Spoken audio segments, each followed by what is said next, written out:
ബി.ജെ.പിക്ക് തിരിച്ചടി. സർക്കാരിനുള്ള പിന്തുണ ജെ.ഡി.യു പിൻവലിച്ചു. മണിപ്പൂരിൽ ബീരൻ സിംഗിന്റെ നേതൃത്വത്തിലുള്ള ബി.ജെ.പി സർക്കാരിനുള്ള പിന്തുണ സഖ്യകക്ഷിയായ ജെ.ഡി.യു പിൻവലിച്ചു. കലാപം തടയുന്നതിൽ സർക്കാർ പരാജയപ്പെട്ട സാഹചര്യത്തിലാണ് ജെ.ഡി.യു നടപടി. ജെ.ഡി.യു പിന്തുണ പിൻവലിച്ചത് സർക്കാരിന്റെ സ്ഥിരതയെ ബാധിക്കില്ലെങ്കിലും ബി.ജെ.പിക്കേറ്റ വൻ തിരിച്ചടിയായാണ് വിലയിരുത്തുന്നത്. കേന്ദ്ര സർക്കാരിലും ബീഹാറിലും ബി.ജെ.പി സഖ്യകക്ഷിയാണ് ജെ.ഡി.യു.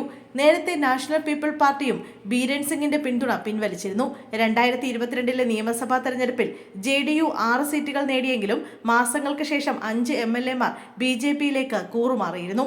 പിന്തുണ പിൻവലിച്ചതോടെ ജെ.ഡി.യുവിന്റെ ഏക അംഗം പ്രതിപക്ഷ നിരയിലിരിക്കും. 60 അംഗ നിയമസഭയിൽ ബി.ജെ.പിക്ക് 37 അംഗങ്ങളാണുള്ളത്. നാഗ പീപ്പിൾസ് ഫ്രണ്ടിന്റെയും 5 MLA-മാരുടെയും 3 സ്വതന്ത്രരുടെയും പിന്തുണ ബി.ജെ.പിക്കുണ്ട്. 2023 മെയ്യിലാണ് കുക്കി മെയ്തൈ വിഭാഗങ്ങൾക്കിടയിൽ സംഘർഷം പൊട്ടിപ്പുറപ്പെട്ടത്. നൂറുകണക്കിന് ആളുകൾ മരിക്കുകയും ആയിരക്കണക്കിന് ആളുകൾ പലായനം ചെയ്യപ്പെടുകയും ഉണ്ടായി. കലാപം തടയുന്നതിൽ സംസ്ഥാന സർക്കാരും കേന്ദ്ര സർക്കാരും പൂർണ്ണമായും പരാജയപ്പെട്ടെന്ന് പ്രതിപക്ഷം ആരോപിച്ചിരുന്നു. കഴിഞ്ഞ വർഷം മെയ് മുതൽ അക്രമത്താൽ വലയുന്ന മണിപ്പൂരിലെ വംശീയ കലാപത്തെക്കുറിച്ച് ബീരൻ സിംഗ് സർക്കാർ നേരിടുന്ന വിമർശനങ്ങൾക്കിടയിലാണ് ഈ പുതിയ സംഭവ വികാസം. പ്രതിപക്ഷ പാർട്ടികളിൽ നിന്ന് മാത്രമല്ല, സ്വന്തം പാർട്ടിയിലെ അംഗങ്ങളിൽ നിന്നും സഖ്യകക്ഷികളിൽ നിന്നും സിംഗ് വിമർശനം നേരിടുന്നുണ്ട്. പുതുവർഷത്തിന്റെ തലേന്ന് നടത്തിയ വാർത്താ സമ്മേളനത്തിൽ കലാപത്തിൽ മുഖ്യമന്ത്രി മണിപ്പൂർ ജനതയോട് മാപ്പ് അഭ്യർത്ഥിച്ചിരുന്നു.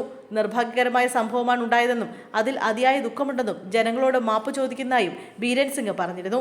ഈ വർഷം സംസ്ഥാനത്ത് സാധാരണ നില പുനഃസ്ഥാപിക്കപ്പെടുമെന്ന് വിശ്വസിക്കുന്നുവെന്നും അദ്ദേഹം കൂട്ടിച്ചേർത്തു.